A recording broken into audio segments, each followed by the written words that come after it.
Hi, this is your friend Càno, and I wanted to share my first impressions of exploring the brand new Moog Messenger. Everybody's talking about it, everybody's playing it, so I went and bought myself one.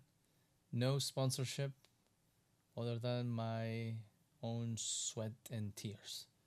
So let's go ahead and check out the back of it and show you the connectivity. Plenty mono output, headphones, external input, typical found in Moog synthesizers, two pedal inputs for expression and sustain, and then a set of clock in and clock out sync, two pairs of CV and gate input and outputs, MIDI in and MIDI out, USB-C power and power adapter. So this guy does not feel too heavy, but it's not too light. I will say it looks a lot like the AFX station from Novation, aka the Base Station 2 Black Apex Twin Edition.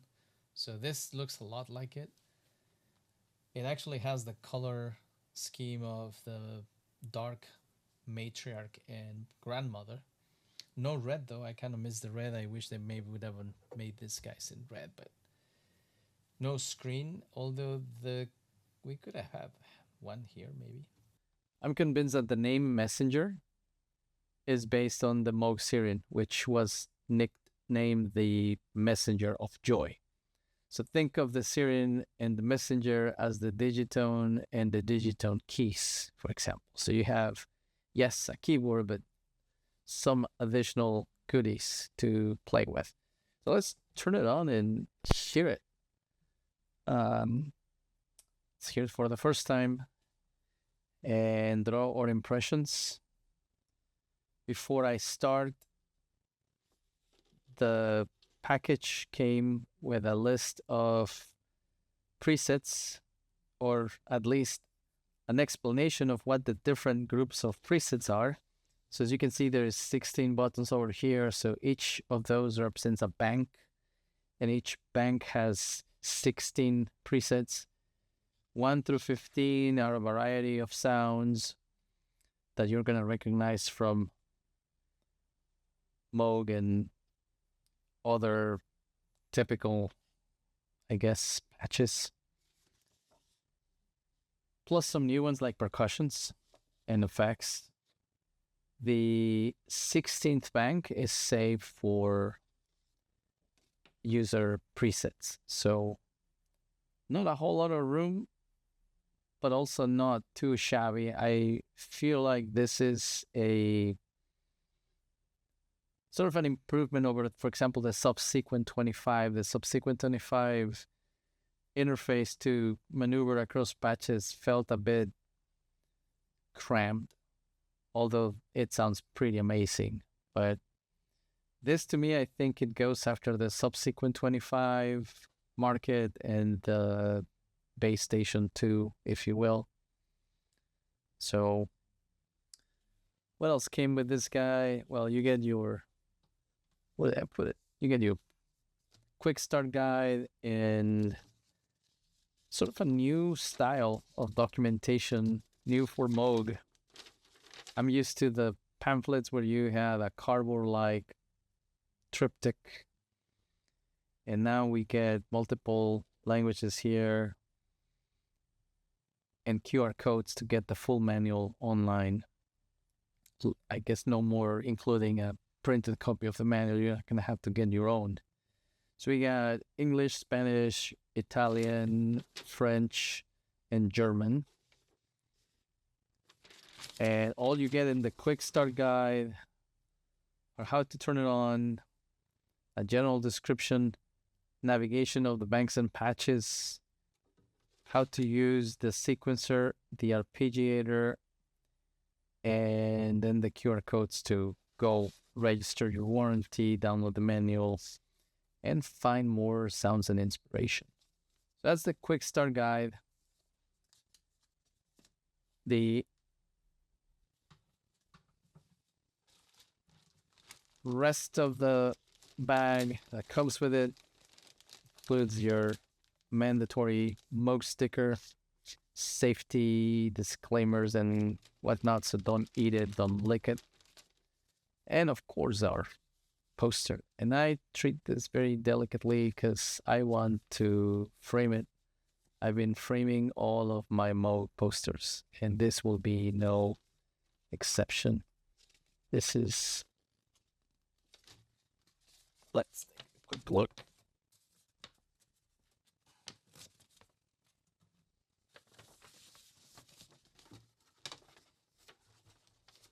Alright, so here's the overview. Wonder if that's supposed to be Bob Moog or...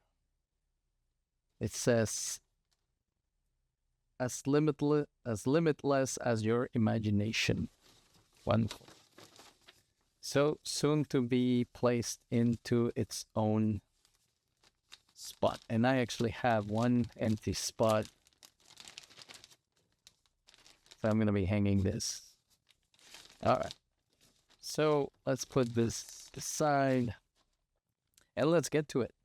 So, alright, turn it on. And let's hear the first patch.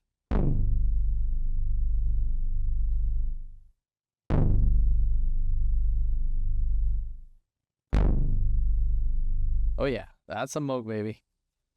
Welcome to the family messenger. The keys feel pretty solid. We get 2.5, I guess. No, 1, 2, yeah, 2.5 octaves, or what would that be? 40. So this will be 25 plus an extra will be 37, but it's only half, so I don't know, it's like 35 keys. You do the math, I don't care. So the keyboard feels pretty good.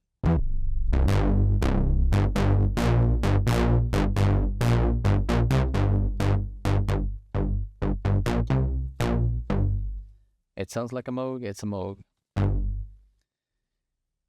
It does have this sensitivity, so if you press softly, you hear the sound softly. If you hammer it, then yeah, you get that. It also has aftertouch.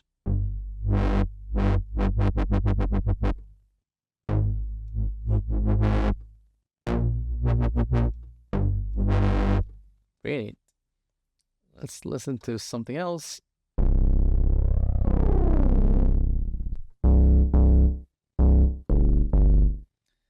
How many octaves can we go down? 1, 2, 2 octaves down. Kind of similar to the Moog Syrian range compared to the Minotaur.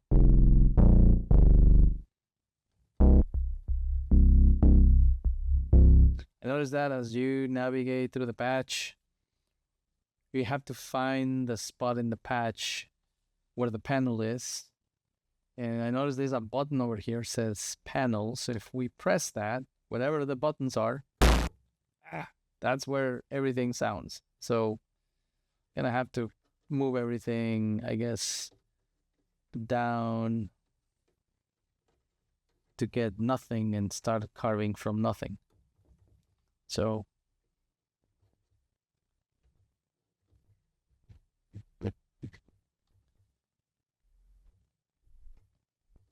yep.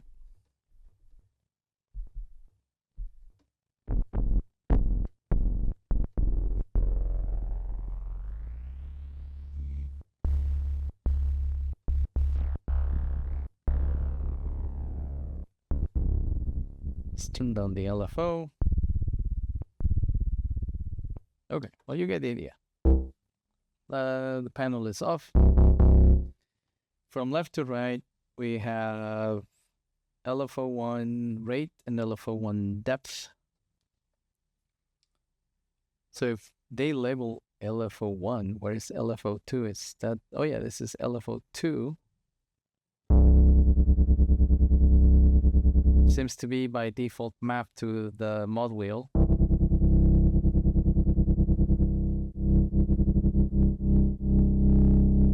You can also seemingly combine two other settings to the mod wheel, the cutoff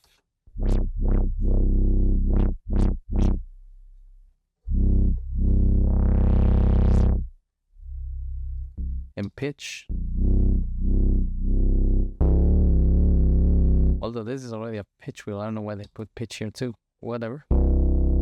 Doesn't hurt to have two, I guess.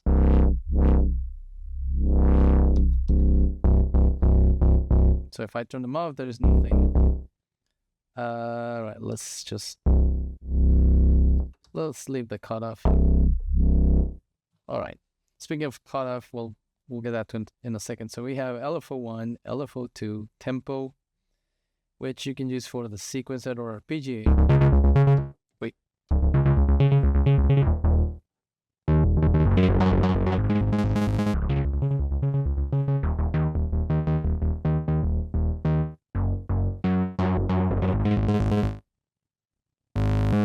That's interesting. As I move this, this indicator moves around, but it seems like the closest to here is the fastest, and this is the slowest. I guess for lack of a screen, if I had to guess, maybe 12 is 120. Oh, heck no. I have this cheat sheet here.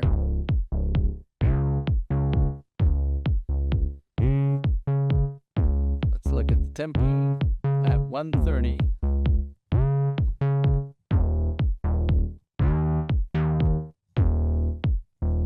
Let's put it 120.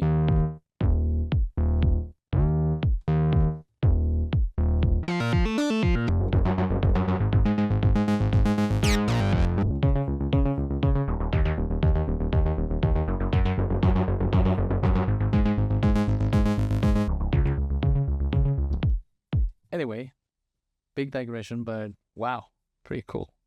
So continuing this, so we have the two oscillators here, and there's a new type of control for a Moog synth. Maybe it's in the Muse. I don't own a Muse. I have only seen a Muse briefly at a Guitar Center store. But this is used in the LFO wave shape as well as the LFO depth destination for the mod matrix. So to change the octave of the oscillators, so let's turn the mixer's oscillator 2 volume down. So we only get oscillator 1. And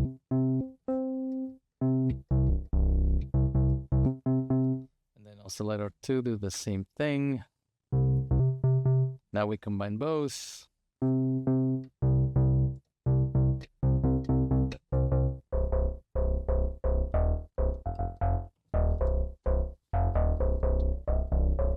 And we can detune with the tuner. And then there's a subwave on oscillator 1.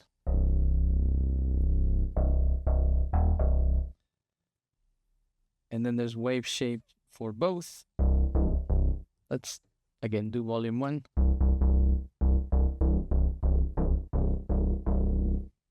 Bump it up a little bit. That way we can hear the wave shape. Now let's configure oscillator 2. Combine them both. You can use the mixer's volume to choose how much of each oscillator you want in the mix. This mod amount just looks like for oscillator 2, you can choose to be frequency modulation or envelope to oscillator 2, different things.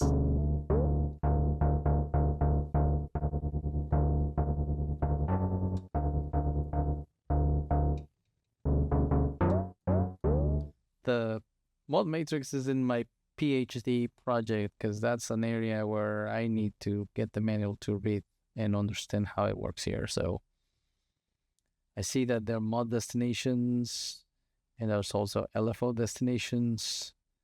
I'm not sure how to configure the receiving end.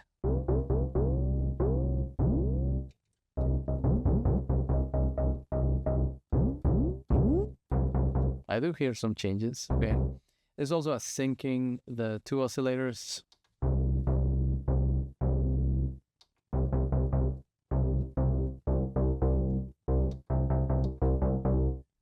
Now this is strictly monophonic. There's no paraphonic mode, so if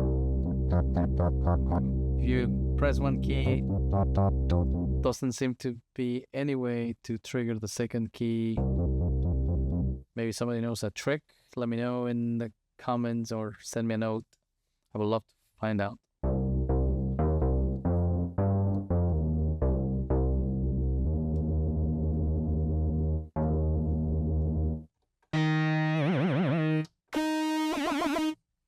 And this is bank one. Bank one, according to the notes, is supposed to be a selection of top presets from every category. So bank two, just to give you a break, is classic bass sounds. Wait, I picked the bank but not the patch.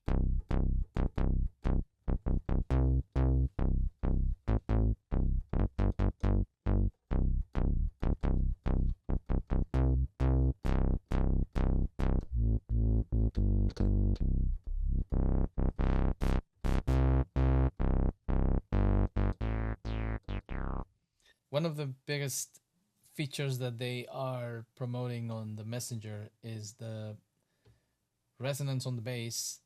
Normally, if you crank up the resonance, you get this. Yeah, ouch. So instead, if you want to preserve bass sounds and cranking up the resonance, you can get this. So still a bit getting to the pitchy sound, but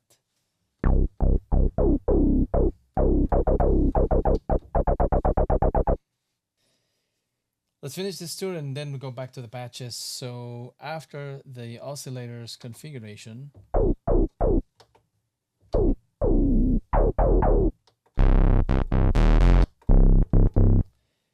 on the mixer, we already saw the volumes of the two oscillators.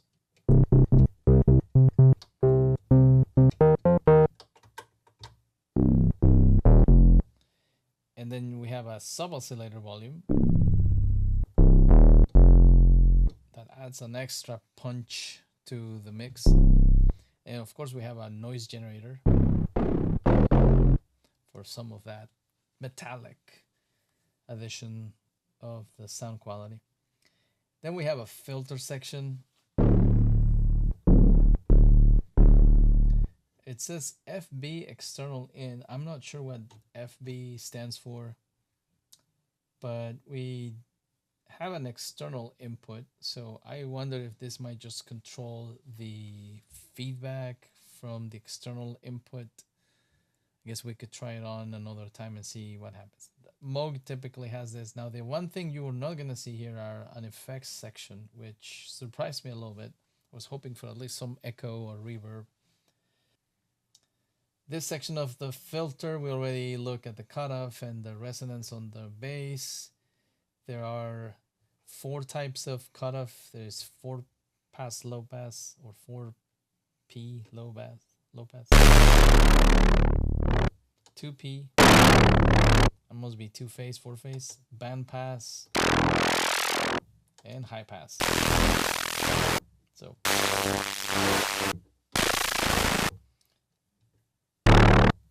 okay. And then there's keyboard tracking and assign. Alright, the last section is your typical envelope. So you have envelopes for the filter and the amplifier. You get 4 modifiers: the attack, decay, sustain, and release. It is exactly what you will expect on each of them. So no need to sense-plain. Then there's this section: multi-trig, F envelope velocity, F envelope loop, A envelope velocity, and A envelope loop. Not sure what those do, so I owe you finding out more about those.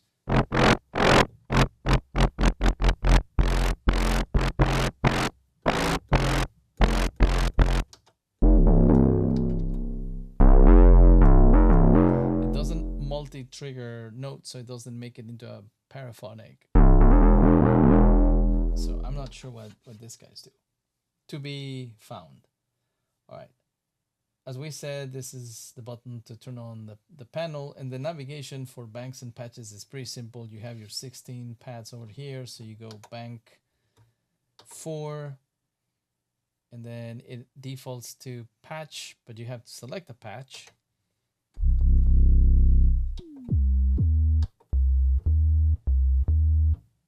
So we're on bank 4. Bank 4 is sub bases. So sub frequencies, kind of deeper bases.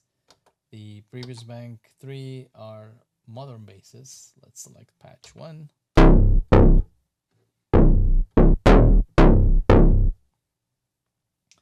The 5th bank is hard leads. Oh yeah, that's the squeaky tinnitus inducing Moog synthesizer sound.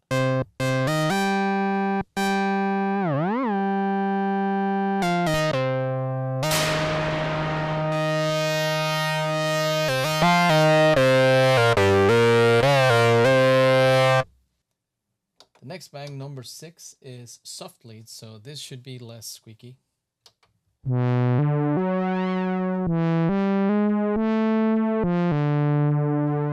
Sure.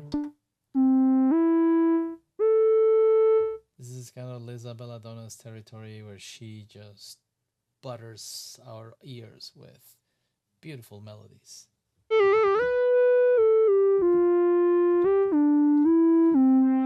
I'm not even gonna try. So bank 7 is arpeggiated sounds, or ARPs. There we go. Now we can get this guy playing.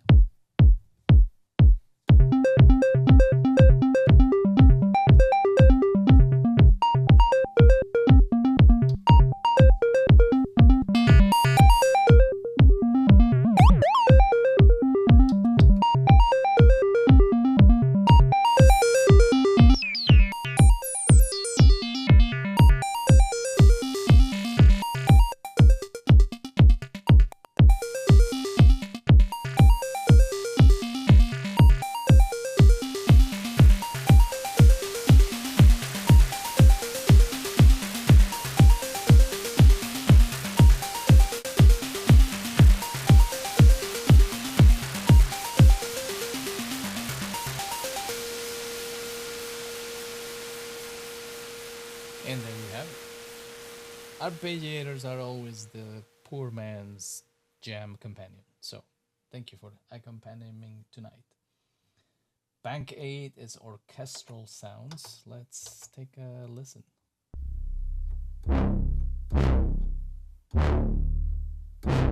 So it's like cinematic.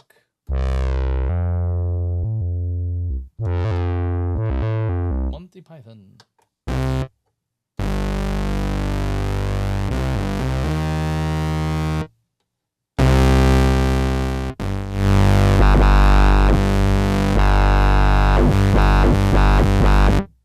Maybe.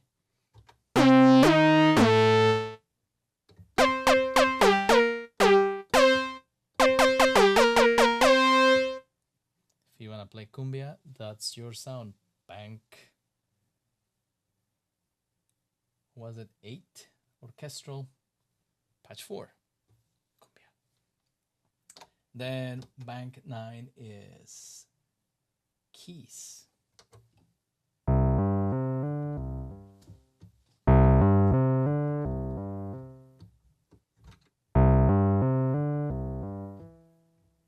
Okay.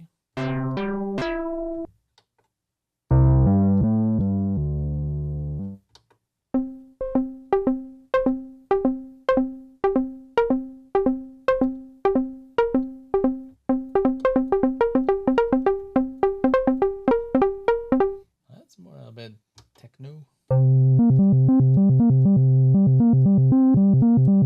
More industrial. Okay, so a good variety of orchestral sounds. Let's get to... Actually, that was keys. So, good mix of keys. Let's call it that. 10 is pads. Yeah, you always need pads.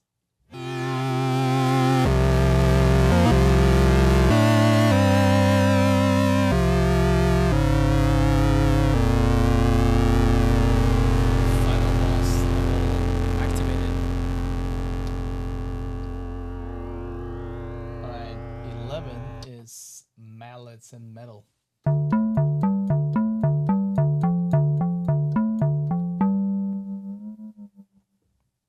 All right. Bang 12 is sweeps, movement, motion, and momentum. Oh yeah, let's pick one.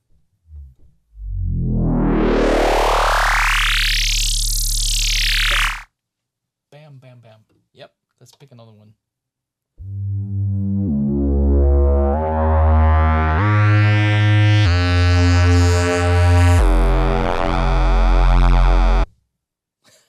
Enough said. Yep. You win, sir. 13. Drones. Sorry,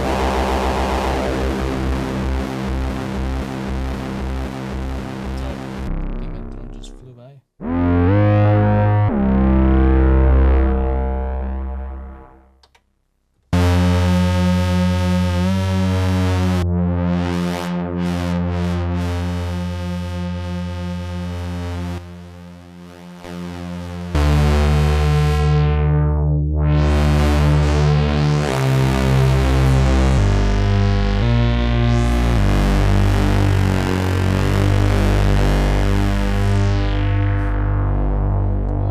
I dig it, I dig it. New to the family is percussions. So you don't get like a whole drum kit on one patch. I guess it's just one sound that is chromatically played to the patch, huh? So you get kick 1, kick 2, kick 3. So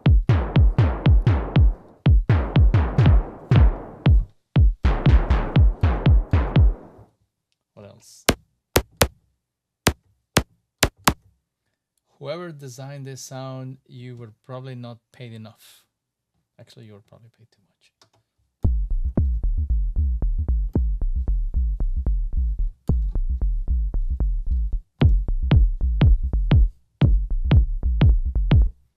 Hey, my tempo's not syncing with my MIDI. What the heck? All right.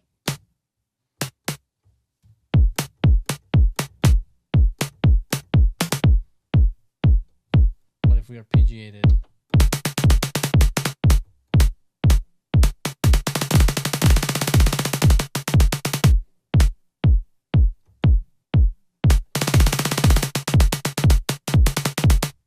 I still don't get that.